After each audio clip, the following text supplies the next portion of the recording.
अस्सलाम वालेकुम नाज़रीन, मुज़म्मिल सरवरदी के ऑफिशियल यूट्यूब चैनल के साथ मैं हूं मुज़म्मिल सरवरदी। उम्मीद है आप खैरियत से होंगे।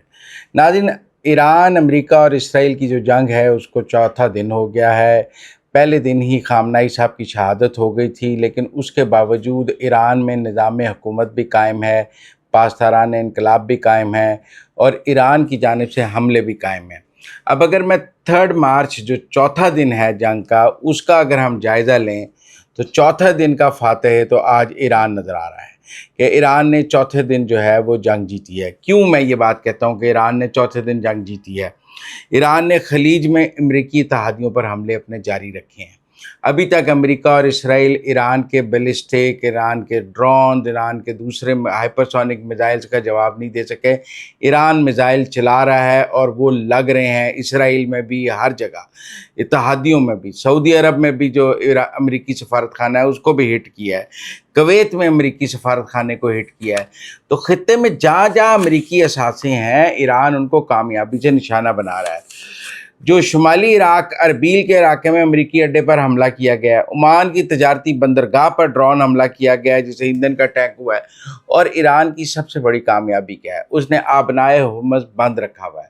जो लोग ये कह रहे थे ना कि अमेरिका अपने बहरी बेड़े ले आया है, इब्राहिम लिंकन, जेराल्ड फोर्ड, अब आबनाए हुर्मुज़ नहीं बंद होगा। अमेरिका ने इंश्योर कर लिया है कि आबनाए हुर्मुज़ बंद नहीं होगा। वो सारे दावे गलत हो गए, क्योंकि आज दूसरा दिन है, आबनाए हुर्मुज़ बंद है। तेल $82 पे पहुंच गया है। अरबों की जो तेल की तरसील है वो रुक गई है अमरीकी इत्तेहादियों की। तो अगर चौथे दिन का अहाता किया जाए तो ईरान हमें बज़ाहिर स्ट्रेटिजिकली फातह नज़र आता है। लेकिन अमेरिका और इसराइल ने भी कार्रवाइयाँ की हैं। अब मैं ये कहूँ कि अमेरिका और इसराइल ने कोई कार्रवाई नहीं की, ये तो गलत है।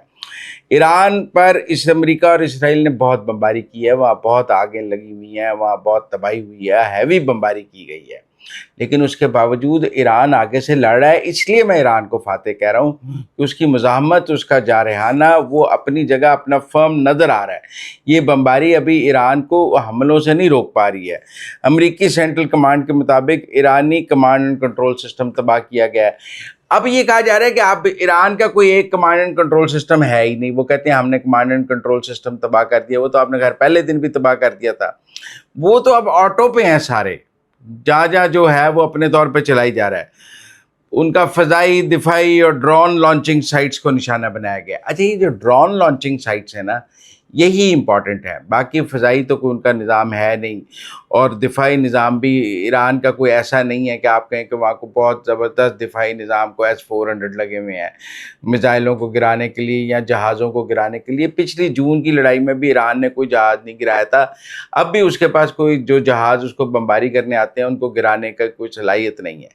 लेकिन उसको ड्रोन लॉन्चिंग, मिसाइल लॉन्चिंग की जो उसकी सलाहियत है, उनको अमेरिका और इसराइल निशाना बना रहे हैं। लेकिन जब तक ये ड्रोन और मिसाइल चल रहे हैं तब तक इसका मतलब वो सिस्टम इंटैक्ट है। तो अगर मैं चौथे दिन का अहाता करूं तो मुझे लगता है कि ईरान का पलड़ा भारी रहा। बेशक बमबारी ज़्यादा अमेरिका और इसराइल ने की, लेकिन ईरान ने जिन अहदाफ को निशाना बनाया है उनकी अहमियत ज़्यादा है, उनकी गूंज ज़्यादा है। इसराइल में जो मिसाइल गिरे हैं, उनकी तबाही के जो मनाज़र हैं, उनकी स्ट्रेटेजिक और न्यूज़ वैल्यूज़ ज़्यादा है। अच्छा, एक और बात भी कही जा रही है कि अमेरिका ने नतर पर बमबारी की है। नतर ईरान की एटमी तनसीब है। अब जून में भी नतर और फर्दू पर बमबारी की बहुत बात की गई थी, और लेकिन ईरान ने कहा था जो उसके पास 400 किलो यूरेनियम है वो पहले ही वहाँ से उन साइट से निकाल चुका है। मेरा ख्याल है नतर में बमबारी करने के बाद वहाँ पे कोई यूरेनियम मौजूद नहीं था जिसे हम कहें कि नतर पे अमेरिकी बमबारी के नतीजे में वहाँ पे जो अफजूदा यूरेनियम है उसको नुकसान पहुँचा है। वो जून में भी ईरान ने सेव कर लिया हुआ था और इस बार भी मेरा ख्याल है सेव है। इसलिए एक सिंबॉलिक वैल्यू तो है नतर पे बमबारी की, लेकिन स्ट्रेटेजिक उसका गेन क्या है, ये अपनी जगह एक सवाल है। अच्छा, अब हर आदमी ये सवाल कर रहा है कि ये जो अमेरिका और ईरान की जंग है इसमें कौन जीत सकता है, कितनी लंबी चलेगी, ये सवालात आम आदमी के जहन में मौजूद हैं। सवाल ये है कि जो ईरान के मिसाइल हैं कब तक वो मिसाइल और ड्रोन मार सकता है, और सवाल ये है कि जो इंटरसेप्टर्स हैं अमेरिका के पास जिससे वो ईरान के ड्रोन और मिसाइल रोक रहा है, कि अमेरिका कितनी देर इन इंटरसेप्टर से ये ड्रोन और मिसाइल रोक सकता है। अब सबसे पहले लोग सवाल करते हैं ईरान के पास कितने मिसाइल हैं। अंदाज़ा है 2000 से 3000 मिसाइल हैं ईरान के पास।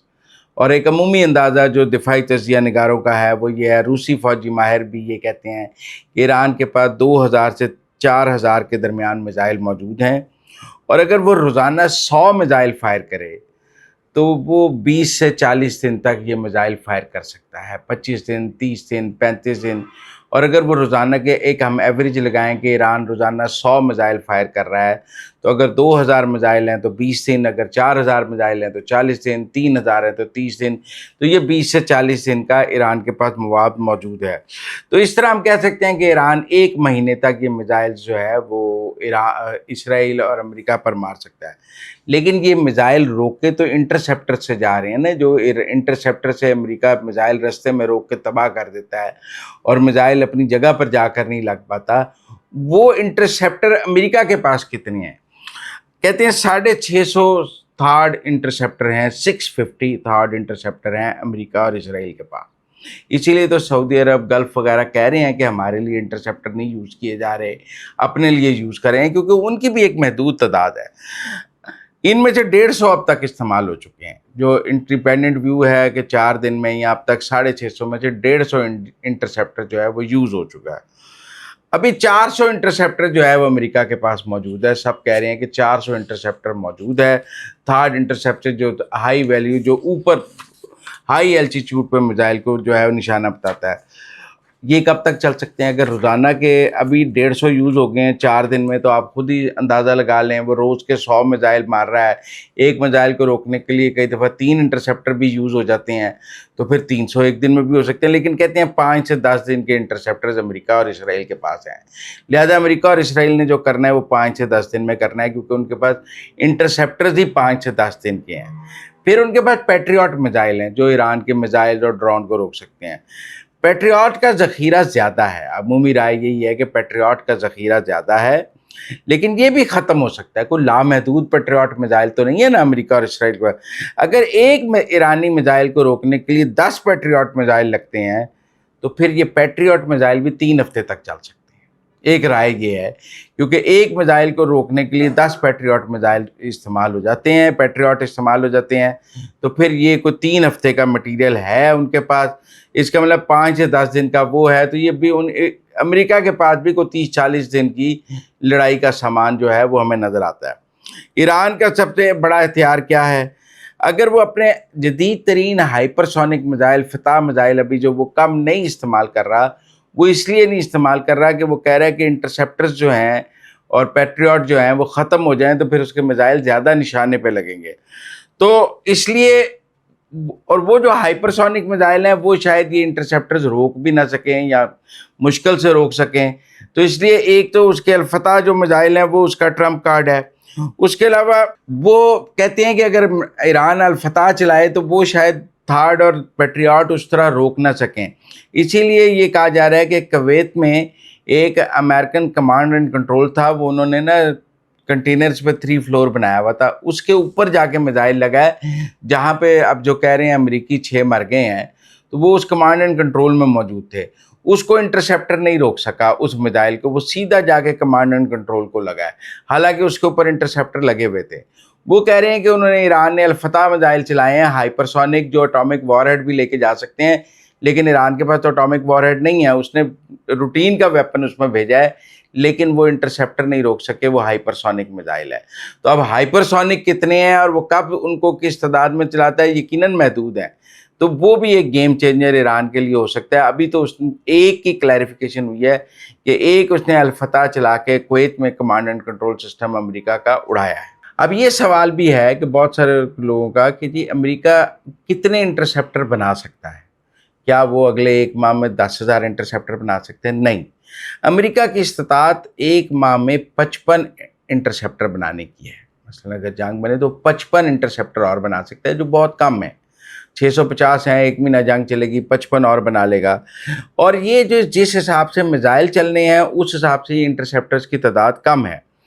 عرب ممالک سے بھی اسے کچھ اس طرح کے انٹرسیپٹر مل سکتے ہیں، لیکن وہ بھی تعداد کم ہے۔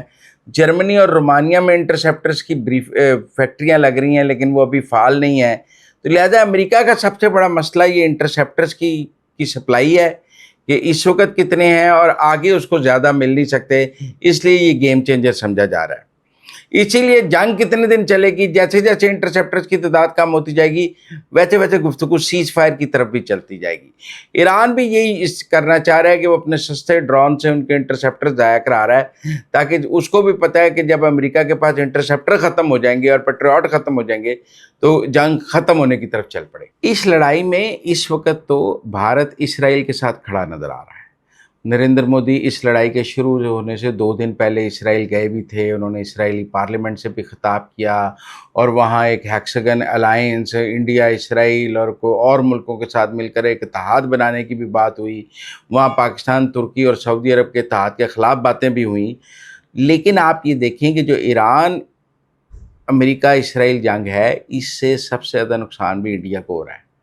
हालांकि इस जंग का हामी इंडिया है, बज़ाहिर हमें इसराइल के साथ खड़ा नज़र आता है, लेकिन कई दफ़ा आप कहते हैं ना कि अपने पाँव पे आप खुद ही कुल्हाड़ी मारते हैं। मोदी साहब का इस जंग की हिमायत इंडियन इकॉनमी के लिए कैसे ज़ाहिर कातिल है, ये भी आपको बताते हैं।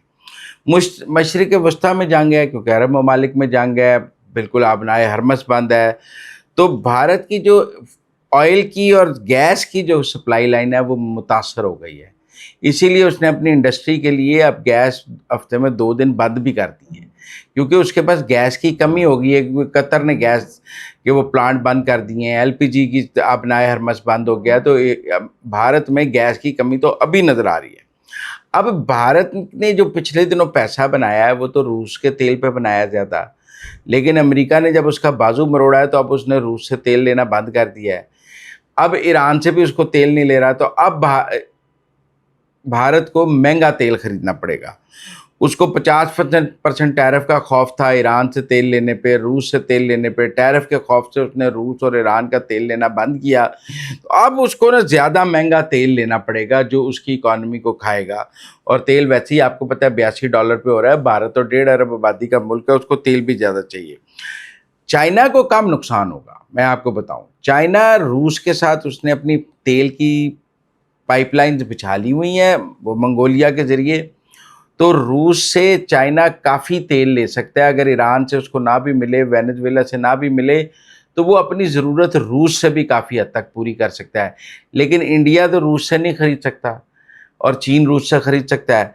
इंडिया को ज़्यादा नुकसान है, चीन को वो नुकसान नहीं है। मैं आपको सिंपल बात बता दूँ, आबनाए हरमस का बंद होना भी भारत के लिए सबसे बड़ा खतरा है, क्योंकि आबनाए हरमस पे भारत की बहुत डिपेंडेंस है और हमें ये बात समझनी चाहिए कि भारत के लिए बहुत बड़ा खतरा है। भारत का 50% तेल आबनाए हरमस से आता है, पाकिस्तान का भी आता है। पाकिस्तान तो इस जंग के ख़िलाफ़ है, भारत तो इसराइल के साथ खड़ा है ना, तो हम ज़रा भारत का तजिया कर रहे हैं। पाकिस्तान को भी आबनाए हरमस बंद होने का नुकसान है, लेकिन भारत तो उछल कूद के इसराइल के साथ खड़ा है ना, तो उस उछल कूद का उसको क्या नुकसान है। आबनाए हरमस बंद है, उसका 50% तेल आबनाए हरमस से आता है। उसकी एलएनजी जो है 60% इस रास्ते से आती है।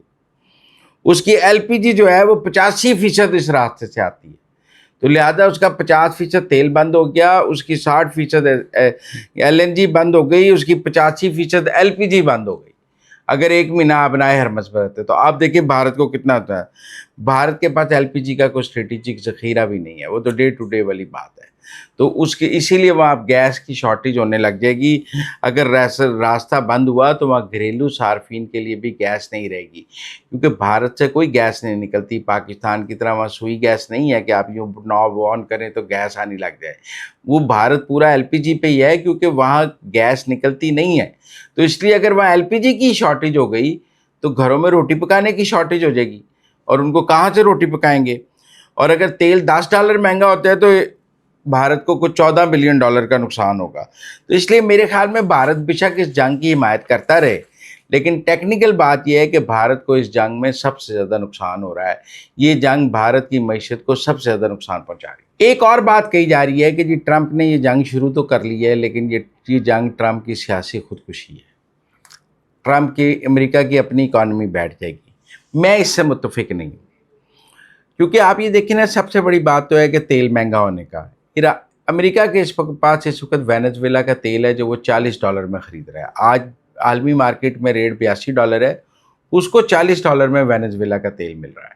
तो लिहाजा एक तो तेल का इम्पैक्ट जो अमेरिका जो है वो अपने मुल्क में तेल की कीमतें नहीं बढ़ने देगा, और हम कहें कि जी वो वेनेजुएलन के तेल से और अपने तेल से वो ट्रंप जो है इस जंग के दौरान, क्योंकि अमेरिका में सबकी मौत तो तभी होती है ना जब ऑयल प्राइसेस बढ़ती हैं, फ्यूल, क्योंकि हर बंदा वहाँ गाड़ी इस्तेमाल करता है। तो फ्यूल प्राइसेस क्या अमेरिका में बढ़ जाएंगी? जैसे मैंने पहले कहा, भारत में तो बढ़ जाएंगी, लेकिन क्या अमेरिका में बढ़ जाएंगी? नहीं, अमेरिका के पास वेनेजुएला का जो ऑप्शन है, इसीलिए ईरान से पहले अमेरिका ने वेनेजुएला को अपने हाथ में किया है। अगर वेनेजुएला 1 साल और अमेरिका के हाथ में ना आता तो ईरान पर 1 साल और हमला ना होता, क्योंकि पहले तो अमेरिका ने अपना तेल सिक्योर करना था ना, तेल उसने वेनेजुएला से सिक्योर कर लिया है। वो रोजाना 10 लाख बैरल तक तेल जो है वो वेनेजुएला से खरीद सकता है, जिसको वो 30 लाख बैरल तक भी लेके जा सकता है। तो ये एक बड़ा उसको फ़ायदा है इस वक्त वेनेजुएला का तेल का, और वेनेजुएला का इस लड़ाई में अगर कोई बैकअप है अमेरिका का तो वो वेनेजुएला नज़र आ रहा है, जहाँ से उसको तेल मिल जाएगा। अब अमेरिका की तेल की जो दरामदात हैं वो 65 लाख बैरल है, तेल दरामद करता है। हम कह रहे हैं वेनेजुएला से 30 लाख तक लेके जा सकता है। और अगर ईरान जंग की वजह से कीमतें बढ़ती भी हैं कि ईरान बाकी 35 लाख 30 लाख बैरल भी तो उसने खरीदना है ना, 35 लाख, उसकी अगर कीमतें बढ़ती भी हैं तो जो उसने टैरिफ लगाए हुए हैं वो पैसे वो अपनी तेल की कीमतों में डालकर अमेरिका में तेल की कीमतें नहीं बढ़ने देगा, ताकि उसके मिड टर्म इंतखाबात ख़राब ना हो और वहाँ पर महंगाई ना हो, और अखराजात कम रखने की भी हिकमत अमली करेगा। बरामदी टैक्स से जो टैरिफ के टैक्स हैं उसका कुछ हिस्सा जो है वो फिर ऑयल की तरफ डाइवर्ट करेगा। लिहाजा मैं ये समझता हूँ कि अमेरिकन इकॉनमी को इतना नुकसान नहीं होगा, अमेरिका में फ्यूल कीमतें नहीं बंद हो, तेल की नहीं बढ़ेंगी, तो अमेरिका सस्टेन कर जाएगा। बाकी मुल्कों का अल्लाह हाफिज़ है, अमेरिका सस्टेन कर जाएगा इकोनॉमिकली इस लड़ाई को। आज हमें अरबों का नुकसान नज़र आ रहा है, हमें लग रहा है कि आप नाए हरमस बंद है, अरबों का तेल बिकना बंद हो गया, अरबों के पास रास्ता नहीं रहा, लेकिन तेल की कीमतें बढ़ जाएंगी। अगर जंग बंद होने के बाद 1 महीना वो $100 $80 का तेल बेच के ना, तो अरब अपना नुकसान पूरा कर लेंगे महंगे तेल के साथ। तो लिहाजा मुझे ये लगता है कि अरबों का जो नुकसान है वो बाद में पूरा हो जाएगा किसी न किसी तरह। एक और सवाल जो बहुत हो रहा है, वो कहते हैं जी ईरान के बाद तुर्की की बारी है और फिर पाकिस्तान की बारी है। वो कहते हैं जी जो इसराइल के डिज़ाइंस हैं एक्सपेंशन के, और पाकिस्तान के पास न्यूक्लियर है तो पाकिस्तान की भी बारी आएगी, तो अब बारी तुर्की की है, सब कह रहे हैं। अच्छा, क्या ग्रेटर इसराइल की वजह से इसराइल और तुर्की की लड़ाई है? मैं नहीं समझता। इसराइल की कोई ऐसे, इसराइल ने कोई अभी तक तो गज़ा भी इसराइल ने पूरी तरह अपने अंदर शामिल नहीं किया, कोई ऐसा ग्रेटर इसराइल, इसराइल ने वेस्ट बैंक भी पूरा अपने अंदर शामिल नहीं किया। कोई ऐसे ग्रेटर इसराइल उसने बनाना हो तो वो गज़ा को पूरा अपने अंदर शामिल कर लेता, वो वेस्ट बैंक को पूरा शामिल कर लेता।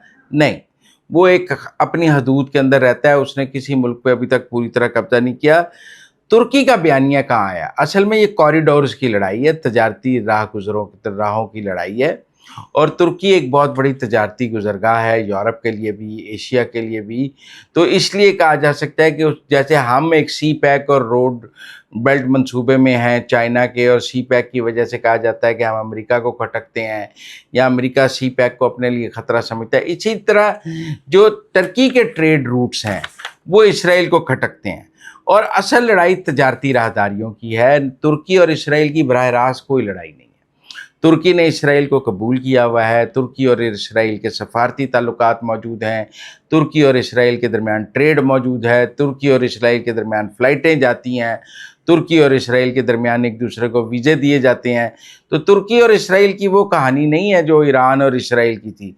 तुर्की ने कभी कोई ऐसा प्रॉक्सी भी नहीं पाली जो इसराइल पर हमला करे। तैयब अर्दोगान साहब की गुफ्तगू अपनी जगह है, लेकिन मैं टेक्निकली ये समझता हूँ कि यूक्रेन जंग और कोरोना के बाद नई तजारती राहदारियों की लड़ाई शुरू हुई है। उसमें एक आईमेक है जिसमें इंडिया और मशरिक़ वस्ता के इंडिया मिडल ईस्ट वाला कॉरिडोर है, उसकी एक है, और इसराइल उसमें भी अपनी हेजमनी चाहता है। फिर एक मिडल कॉरिडोर है और डेवलपमेंट रोड है जिसमें तुर्की है, इसराइल उसमें भी।